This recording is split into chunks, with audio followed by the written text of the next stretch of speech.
Harley-Davidson est connu pour produire certaines des motos les plus emblématiques à rouler sur la surface de la Terre. Mais tous les modèles n'ont pas été à la hauteur de cet héritage. En 2025, quelques Harley sont tombés dans la zone à éviter, luttant avec des problèmes comme une faible valeur de revente, des moteurs obsolètes, un manque de demande et, dans certains cas, être complètement oublié et prendre la poussière dans l'obscurité. Ce sont les modèles Harley-Davidson que vous ne devriez pas envisager d'acheter.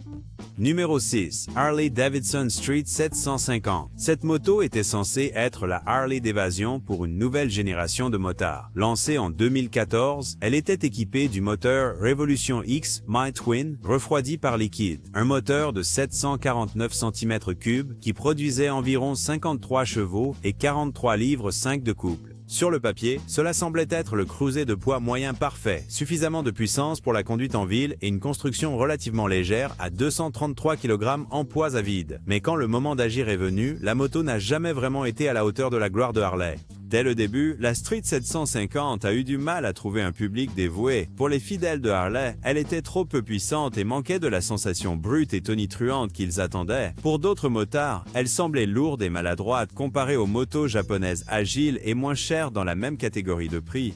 Même avec sa vitesse maximale d'environ 115 miles par heure et un couple bas descend, il n'offrait pas assez de performance pour se démarquer. La qualité de fabrication n'a pas aidé non plus. Les premières critiques ont souligné des composants bon marché comme des freins faibles et une suspension économique qui ont laissé les motards indifférents.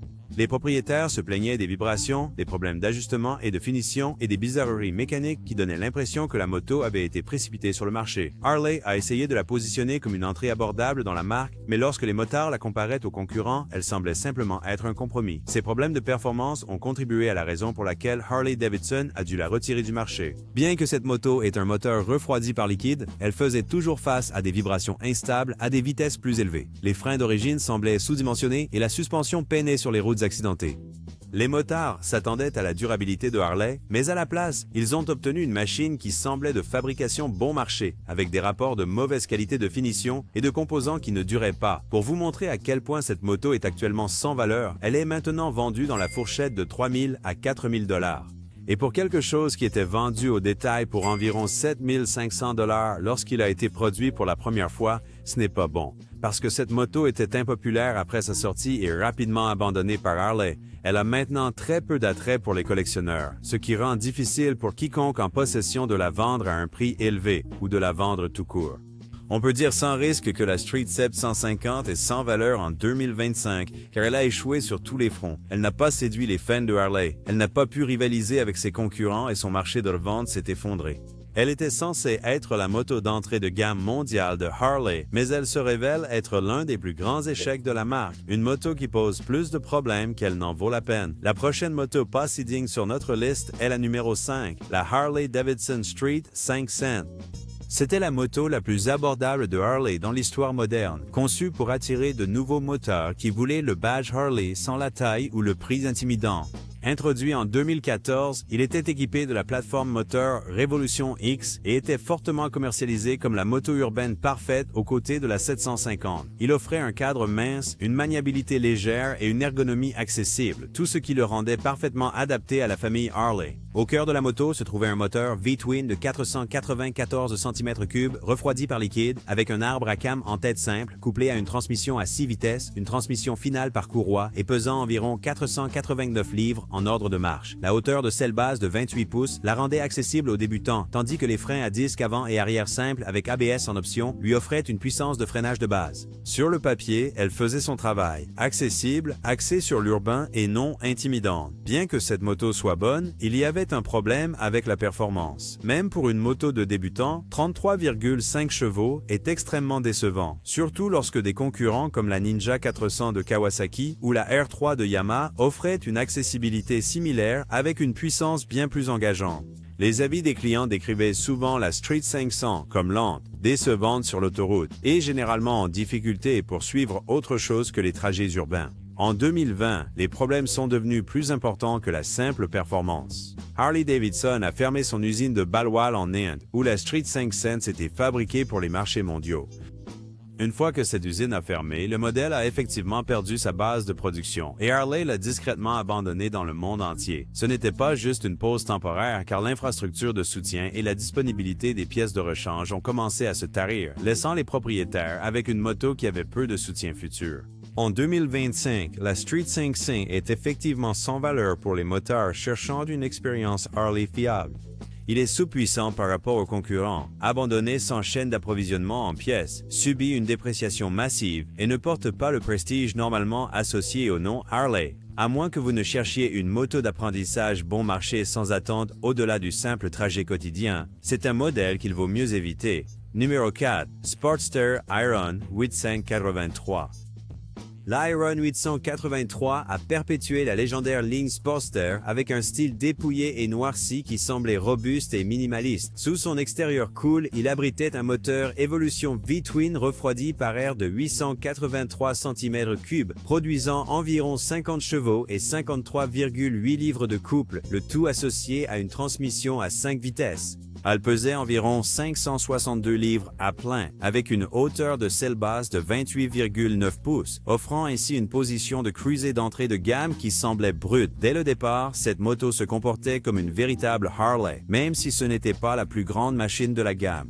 Tout à son sujet était ancré dans la tradition. Le moteur monté sur caoutchouc assurait une conduite fluide. Le style bobber iconique lui donnait cet aspect dépouillé et robuste, et le siège solo tuck and roll semblait tout droit sorti du manuel de l'ancienne école de Harley. Ajoutez les guidons de style drag, et vous aviez une posture qui criait « cruiser classique », sans trop d'efforts. Ce qui le rendait spécial, ce n'était pas seulement son apparence, mais aussi la sensation en conduisant. Dans le trafic urbain, il avait cette ambiance décontractée et sans chichi, assez léger pour se faufiler entre les voitures, tout en conservant ce poids et ce grondement Harley qui vous rappelait que ce n'était pas une simple moto de ville. Lors des balades sur les routes secondaires, elle trouvait un rythme qui semblait sans effort, presque comme si la moto faisait la moitié du travail pour vous. Ce n'était pas une question de vitesse ou d'agressivité, il s'agissait de profiter de la route d'une manière simple, directe et très liée aux racines de Harley. Mais bientôt, les problèmes ont commencé.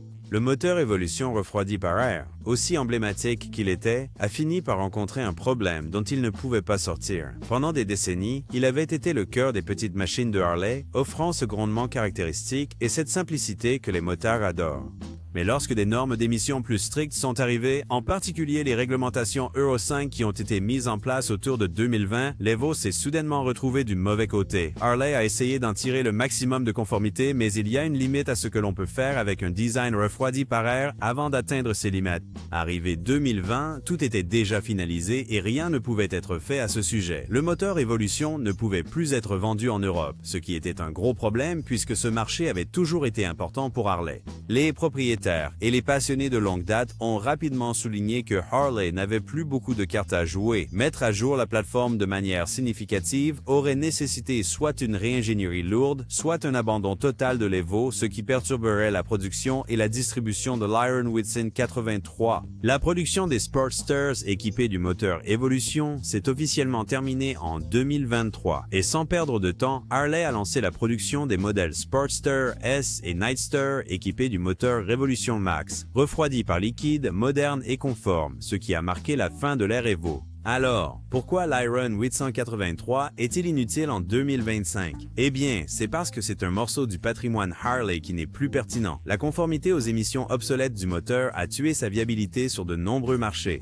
Sa production a pris fin et il ne peut pas rivaliser avec les modèles modernes ou même les Harley plus récentes en termes de performance ou de support. À moins d'être un fervent adepte des Evo Sportsters, c'est une relique qu'il vaut mieux admirer que conduire. Passons maintenant à la moto suivante. Nous avons en troisième position la V-Rod Muscle. Lorsque Harley a lancé la V-Rod Muscle en 2009, ce n'était pas juste un autre cruiser ajouté au showroom. Cela a signalé un changement radical. Pendant des décennies, Harley s'était concentré sur les V-Twins refroidis par air, les lignes classiques et ce grondement inimitable. La Muscle a brisé ce moule. Avec son moteur Révolution à double arbre à cam en tête refroidie par liquide, développé avec l'apport de Porsche, il n'était pas conçu pour jouer dans le bac à sable de la nostalgie. Cette moto était conçue pour briller sur la scène de la performance, un domaine où Harley s'aventurait rarement à l'époque. La plateforme VRST elle-même avait été controversée dès le début. début. Mais la muscle a poussé les choses encore plus loin. Fini les lignes fluides et rétro pour lesquelles Harley était connue. À leur place sont venus des carénages larges et sculptés, une section arrière raccourcie et des prises d'air musclées qui lui donnaient l'apparence d'un bagarreur de rue plutôt que d'un cruiser décontracté. Harley faisait une déclaration. C'était une machine pour les motards qui voulaient de la puissance moderne, pas un héritage rétro. Sous la carrosserie se trouvait le moteur Revolution de 1247 cm3, doté de doubles arbres à cam en tête et d'une injection de carburant. Il développait environ 123 chevaux à 8250 tours par minute et 86 livres-pieds de couple à 6500 tours par minute, associés à une transmission à 5 vitesses et une transmission par courroie.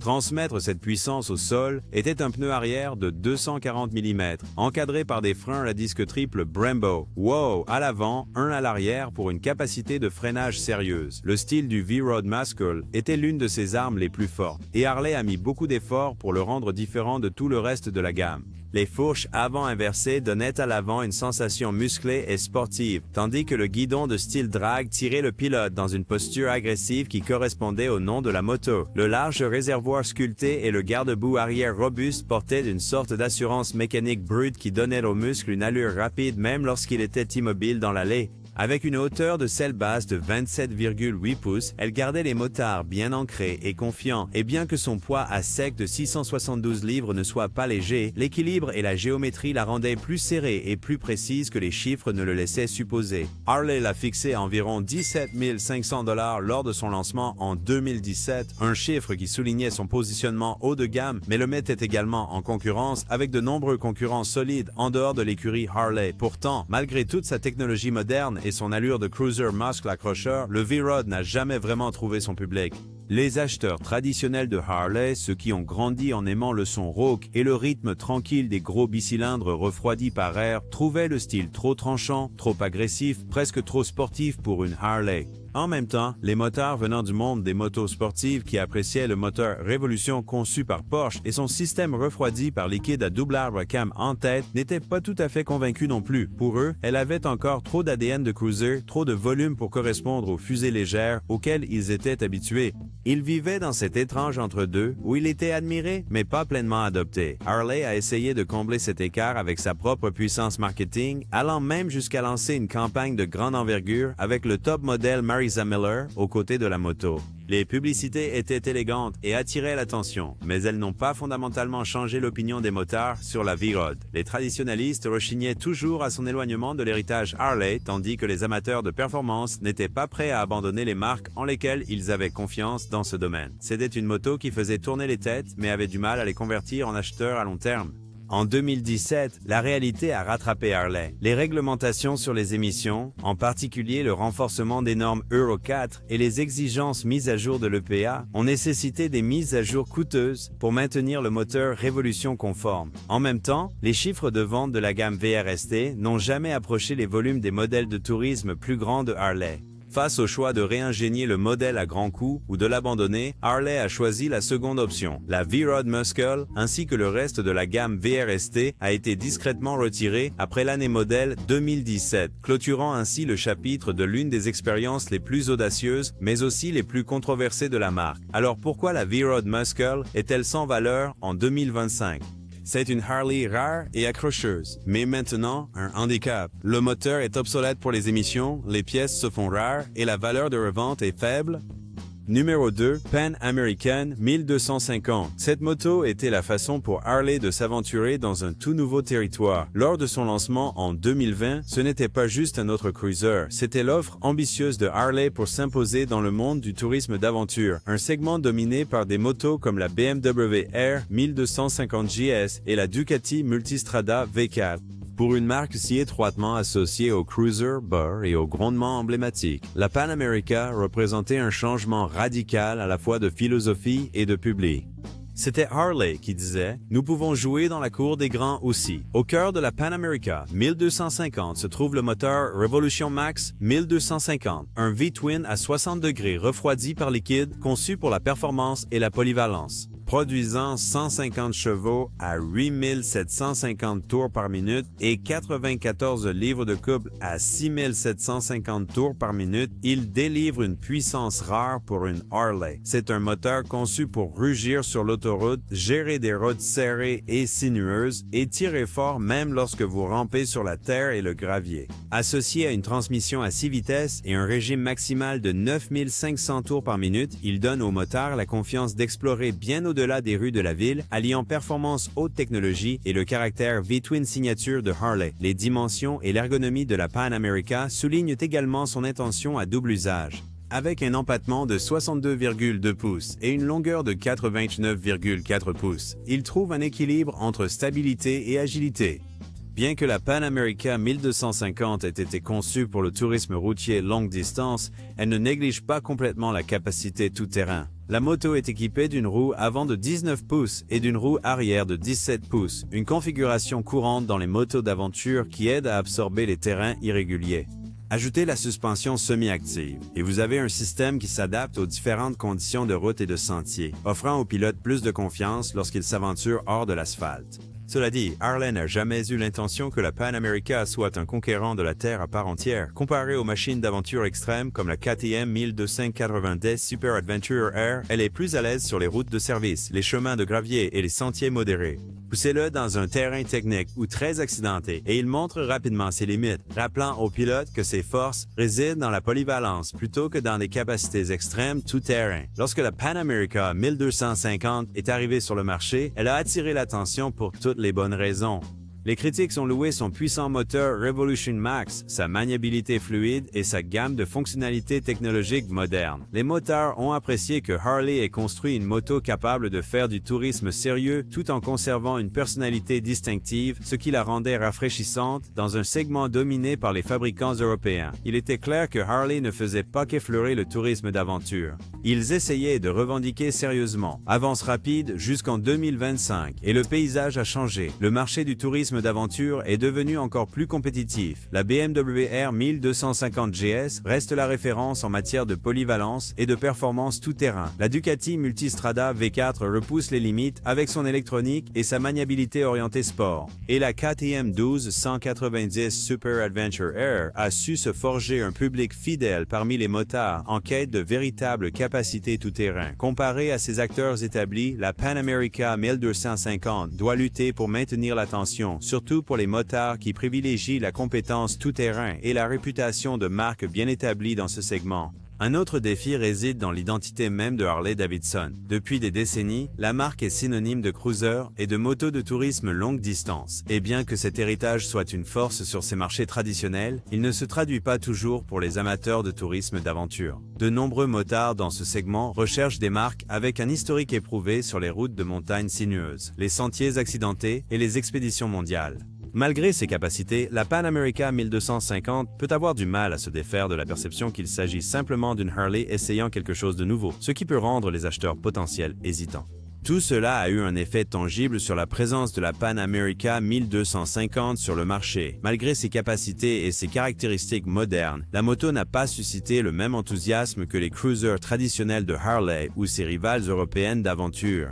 Dans de nombreuses concessions, les Pan America restent en grande partie invendus, prenant la poussière sur le sol de la salle d'exposition, tandis que les acheteurs se tournent vers des marques ayant une plus forte présence dans le tourisme d'aventure. C'est une machine frappante et capable, mais en 2025, c'est une Harley qui peine à trouver son public, admirée en théorie, mais négligée en pratique. Enfin, la dernière moto de notre liste qui a perdu de sa valeur est la numéro 1, Harley-Davidson 48. Introduite en 2010, la 48 a été lancée dans la gamme Sportster. Dès le début, il était clair que Harley visait les motards qui voulaient quelque chose de dépouillé, audacieux et plein d'attitude.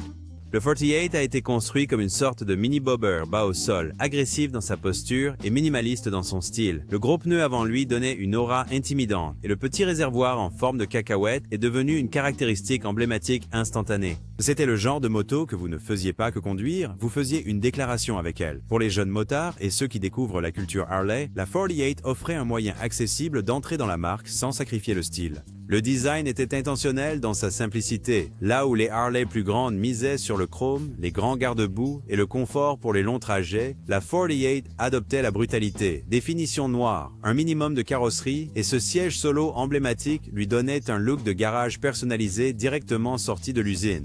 Sous l'apparence agressive se trouvait le V-Twin Evolution de Harley, un moteur refroidi par air de 1202 cm3 qui était un pilier des Sportsters depuis des années. Avec environ 66 chevaux à 6000 tours par minute et 73 livres de couple, il offrait suffisamment de puissance pour de courtes accélérations en ville et des balades tranquilles le week-end.